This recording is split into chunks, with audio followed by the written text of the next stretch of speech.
The government said that economic growth was up in the third quarter. GDP increased by 2%. I'm Jill Schlesinger of CBS MoneyWatch. I'm joined by Jack Otter. And Jack, what's behind the growth this past quarter? Well, the biggest contributor was consumer spending. Consumers finally opened their wallets a little bit. That was up 2%. But since that's 70% of the economy, that's a fairly big deal. Also, government spending was up. Federal government spending for the first time in 2 years. It jumped 9.6%. That was mostly defense spending. And then finally, the big number was the housing sector, up 14.4%, which sounds like a ton, but it's an example of just how bad housing has been, that contributed only a third of 1 percentage point to overall GDP. Normally, during a recovery, housing is something like 20% of our growth, but not at all this time.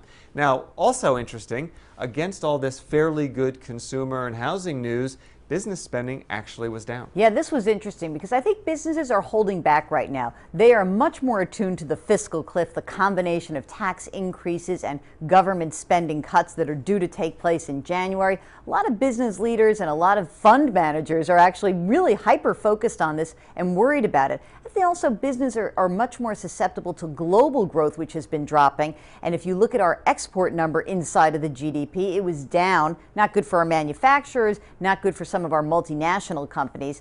But I wonder, in general, how is this going to play out on the campaign trail? Sure. Well, both sides are already making hay. The Romney case is fairly easy. You say, look, 2%, that's not enough to get back to the job situation that we need. It's going to bring it down slightly perhaps, but we're at 7.8% unemployment.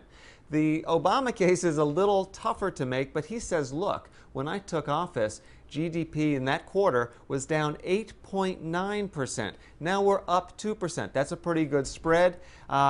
Personally, I think that the dirty secret that neither campaign can say is that really government policy has a lot less to do with what happens than the business cycle. We're in a really tough place right now, and probably only time will get us out. Yes, that's what economists tell us. So Carmen Reinhart and Ken Rogoff wrote this big manifesto about this. They looked at what happens to economies after big financial crises, like the one we just went through. And when they piled up all the data, they came up with a pretty sobering outcome. And that is, when you have a recession that comes along with a big fat banking or financial crisis, it often takes 7 to 10 years to get back where you were before you entered the crisis. So that means their clock would start back in December of 2007. So we're 5 years into the mission. We probably have somewhere between 2 to maybe another 5 years to go before we get back to where we were, regardless of who ends up in the White House come the election season. Whoever wins, I can tell you this. They hope that your 2 to 5 years turns out to be about 3 years. That would be just perfect